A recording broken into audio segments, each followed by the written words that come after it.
Helena नाम कुछ भी हो लेकिन ओकर नाम बड़ा रोमांटिक रहल। ओम प्रकाश भाई जी एक बार ओकर नाम ले लेत होई और रात भर चैन का नींद ना ले पावत होई। इनके कहानी दिए भैया जब ये गाय देत हुआ तो इनकर दशा का होत होई। घरे जात जात एकदम धोती थी बिगड़ जात होई। देखी नाम बड़ा रोमांटिक रहल कि हे लेना। ऐसे अंग्रेजन का नमवा उल्टा पलटा रहेला। ऐसा नाम रही कि ओके ले न पैबा आप लोग। हड गुड बुड का रही आई आवा दादा तनी आपो लोग यार बैठ जा। आवा कहे वारियन ओसिया मोसिया थो झूठ है सर्दिया जी बात बेने और रहना दे बाबा सारा गलली उजाला का बिरहा सुने मार दल सीथ ई कहबे न करबा के मशीन अपन भेवत नहीं रात भर टेंट से बाहरे रहली रात भर। आवा यार बैठ जा मास्टर तनी करो बढ़िया गीत बजा के आवा एक आध गीत गा ली ओकरे बाद आप लोगन के बिरहा सुनाई। देख ला अपने तरीके से।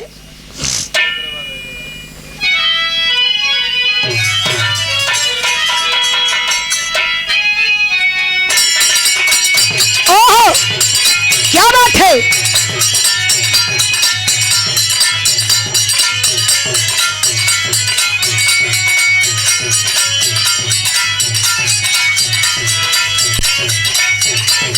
ओहो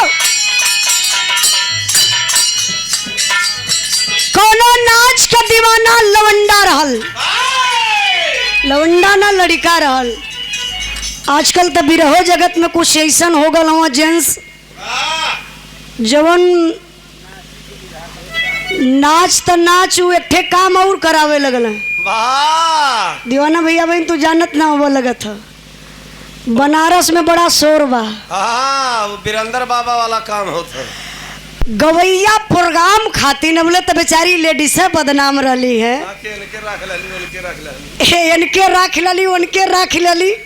एक दिन भैया हम सुनली कि एक गवैया एक जने के राखी लहलस।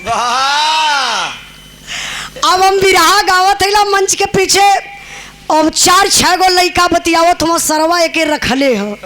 अब हमारे समझे में ना कि रखले का मतलब वो भैया कौन जिला गवैया वो यारे का बाटे समझदारों के लिए इशारा काफी है। एक आध गवैया ऐसा हो कि भैया वो बिरहा अपन बढ़ावे के मल्ले पैसा मिले के चाहिए। पैसा तो पैसा मिले के चाहिए चाहे कुछ भी करवाला। अरे ऐसा थोड़ी ना होला। मेहनत से गावा मेहनत करवा परिश्रम सामने बा परिश्रम करवा सफलता आपके भरपूर मिली। अरे भैया यार कहूँगा इनसे पूछिए ये जानत हुआ बियाहो करे वाला हुआ लइका लइका में बियाह होई गवैया और बनारस के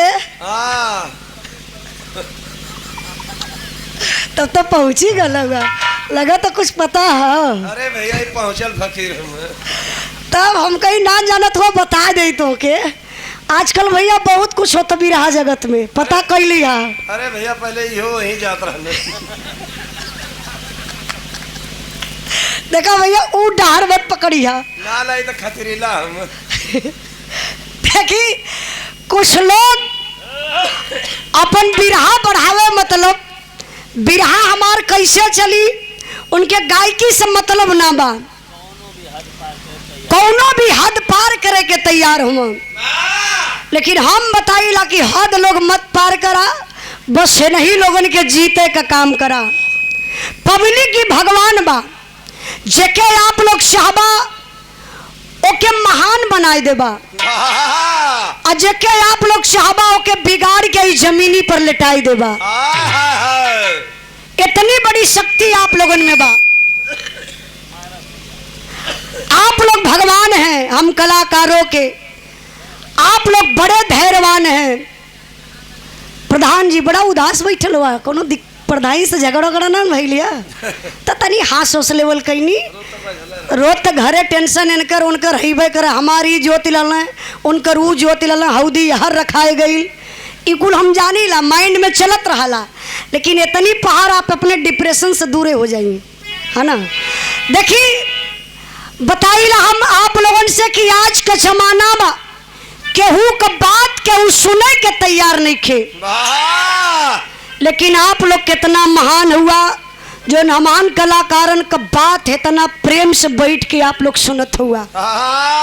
ये सुनत ना हम भैया, तब का करत हुआ सब दूरे से आके फंस गए नहीं भैया, इस बात ना रे, आप लोग भगवान हुआ। अरे पागल, ये लोग ना रहते तो हमारे जुग रह के क्या करती। आप हैं तो हम हैं। अब मास्टर कोनो गीत का संकेत कैलन, कोनो नाच का लवंडा नाचत बा चढ़ी के मंचे पर, आ जब वो नाचत रहा लवंडा तो ये बगलिए में एक लड़का के घर रहा, ओकर नया नया बियाह भैल लाल प्रधान जी, दुल्हनिया नई नई बाय तबले वो नाच का दीवाना, आ नाच का दीवाना लड़का घर में से निकल गल। आ जब घर में से निकलल बा पहुंचल कहाँ बा मास्टर साहब, ओहो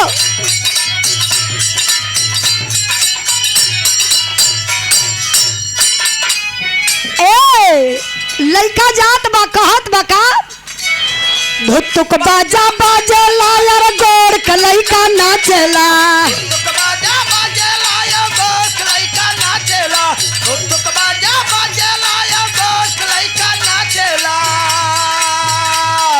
भुतुक बाजा बाजेला यार गोड़ का लड़का नाचेला, हम नाच देखे जाई ओही रे आही रानावा, हम नाच देखे जाई ओही रे आही रानावा, हम नाच देखे जाई वही रे आही रानावा, हम नाच देखे जाए। के हो जाला हाजीपुरवा के हो जाला पटना, हो जाला हाजीपुरवा के हो जाला पटना, के हो जाला हाजीपुरवा के हो जाला पटना, के हो जाला हाजीपुरवा के हो जाला पटना, यार के हो जाला ना, बोलो बोलो के हो जाला ना, काला काटा वालो कारिया के हो जाला ना, बोला था बोला था सुना था, हो जाला ना ये भौजी के हो जाला ना, ये भौजी के हो जाला ना, काला काटा वालो कारिया के हो जाला ना, काला काटा वालो कारिया के हो जाला ना। नाचे वाला साड़ी वड़ी पहन के वो अपन ननद भौजाई का रोल अदा करत बाटे, जवन ननद का रोल करत बा ओ पूछत बा का पूछत बा, के हो भेजे साया साड़ी के हो भेजे कंगना,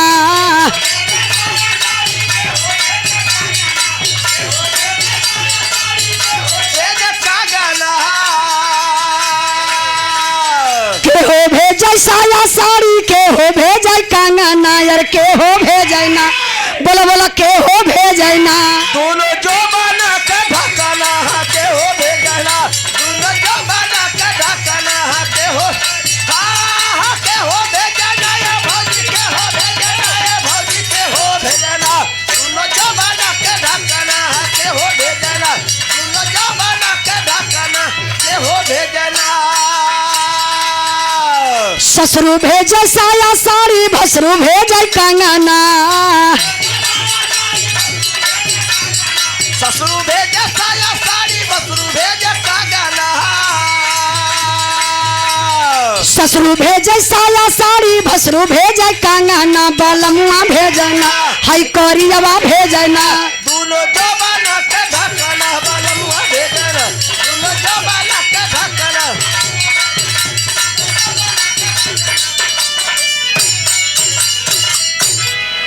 देखी हम धुन तराना गावत रह, आई समय बीतत रही, उतने में चाहत बनी कि एक बिरहा सुनाई जवन पारिवारिक और सामाजिक बिरहा रहे। अच्छा अच्छा, बहुत बहुत धन्यवाद।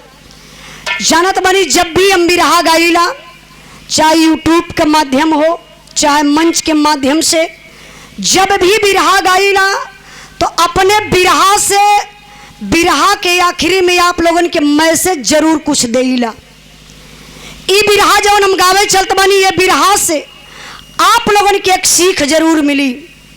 आखिर परिवार में कैसे रहे के चाहिए, परिवार के लोगन पर विश्वास कैसे करे के चाहिए, दुनिया में के आपन बा। प्रधान जी सोचल जा कि दुनिया में के आपन बा, जरा आप लोग विचार करिए। इसी भाव पर सम्मान किए बड़े भैया गौरी शंकर यादव, प्रधान पद के प्रत्याशी, छाना पार प्रतापगढ़ के धरती से। माता रानी विजय का ताज आपके सर पे लहरा में। भैया करके नवा खोला दे, बहुत परेशान कर देत हुआ। हर चीज का सेटिंग होला ना, वाह। अमन कह के मर जाते लेकिन आप वो चीज दे ना पावत हुआ। हालो यही पर छोड़ ले रहा। बड़े भैया गौरी शंकर जी की तरफ से 100 रुपए का पुरस्कार, बहुत बहुत प्रणाम, आशीर्वाद कचा रही। सब भाई लोगन के प्रणाम बा। आई पकड़े कैसन हो भैया? भैया तो ना समझो, मिजाज कुछ बनत ना हो। आई अब आप लोगों से मैं एक बात भी पूछल चाहत भाई कि जितना जने बैठल हुआ जाए वाला ना हुआ लोग, पक्का ना ए काहे उठत हुआ हो? कहाँ उठत हुआ? बैठा बैठा बैठा बैठा। हाई वाली बात है का? तो ई कुल पहले कह लेवे के चाहिए जब साज बाज बजेला। बिरहा का मतलब जब कहानी शुरू हो जाले और माँ उठा बैठी होले तो मर्डर हो जाला बिरहा का। ए लिए एक एक लाइन पर गमछी वाला भाई, ए गमछी वाला, अरे बैठा भैया, जाए को तो जल्दी निकल जा। हम सोचा था जल्दी शुरू करी, निकला जेके जाए क्यों निकले। प्रधान जी सुने वाला 10 लोग रहे लेकिन बढ़िया रहे, सब पे भारी हो जाइए 10 लोग। अब बहुत ज्यादा पब्लिक रही, सुनवैया क्यों न रही तो कोनो मतलब ना निकली। देखी ए बिरहा के लिखे वाला हमारे गुरुजी माननीय प्यारे लाल कवि जी, गुरुजी हमारे 2 बार ए बिरहा के लिखलन। एक बिरहा में 2 बार मेहनत कैलन तब जाके बिरहा सफल भइल। अब बिरहा इतनी सफल भइल कि एक एक लाइन में बहुत बड़ी बड़ी बात बा। बस ध्यान आप लोगन के बिरहा के तरफ रहे। आवा मास्टर साहब।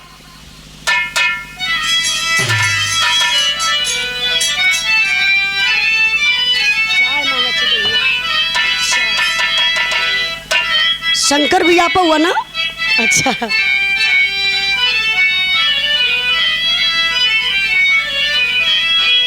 यही धन लेकर धर्म डूब जाता,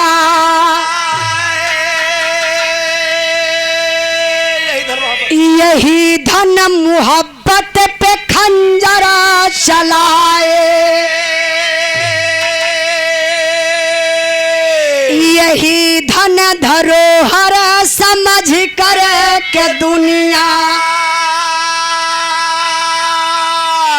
मनुजता की देवी को शूले चढ़ाए, खुदा की खुदाई को क्यों छीनते हो, अहम की बहम तुम मिटा कर के देखो, अरे सदा घर उजारों को नफरत में जाले, जरा घर किसी का बसा कर के देखो,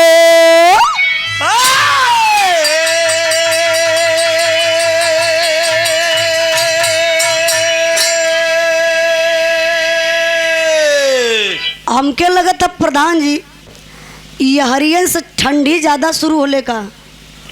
अमान के डेली प्रोग्राम चलत है, आज पहली बार इतना ठंडी लगत है। यार कहीं पोखरा तालाब उलाब कुछ होगा? अच्छा गंगा जी है सही में? ना हिंद महासागर बगलिया। अच्छा सही कहा तुम, गंगा जी है यही से कहा। इतना मन डेली गावत बनी लेकिन आज का मौसम बड़ा प्यारा लगत बा। प्रयागराज, हाँ भैया 3 नदी पानी फेंकल है। संगम नगरी बा, जहां लोग तरसाए कि दर्शन करे बदे कि एक बार हमार पांव वो संगम पर पहुंच जाए। सबका अरे नागा बाबा का दर्शन करे। लेकिन आप लोग कितना महान हुआ कि जहाँ पैदे भेल हुआ कौनो जन्म के आप लोग बनौले हुआ कि प्रयागराज, ये प्रयागराज पहले इलाहाबाद रहना। हाँ भैया के जोगी बाबा ले भी थे प्रयागराज बदल गल, नहीं इलाहाबाद बदल गल, प्रयागराज हो गए। ई हो गल प्रयागराज। अच्छा प्रयागराज नमवा पढ़ले से नेताजी प्रयागराज नमवा पढ़ले से कुछ विकास भयल कि ना? अरे भैया 15-20 कंपनी लग गई है। अच्छा कंपनी लग गई। सबका कहो ये लोग तैसे हथवा करत हो नहीं, ये लोग जान ही ना पात हो ना। अच्छा देखा ये सरकार का नीयत देखा कितनी गंदी बा हम गरीबन के लिए, खाली बहकावे का तरीका बा। 100 नंबर के कर रहल अखिलेश भैया का देन रहल। घरे में अगर बाहरे झगड़ा हो जाए तो घर का मेहररुआ ए चचा अच्छा तो अबले का करत रहला है? अब भाई प्रेशर बना था ना भैया। जा चचा आप हो जा, नहीं कह लेवे के चाहिए। देखा हमारे बिरहा के चक्कर में आप लोग हाँ अपन पैंट वैंट मत बिगाड़े। कहा चचा? अच्छा यहाँ बोला वाले बहुत हुए, एक तो यारों से बोलत हुआ, जने वारों से बोलत हुआ, जने वारों से बोलत हुआ। हाई लोग तब ठीक हुए।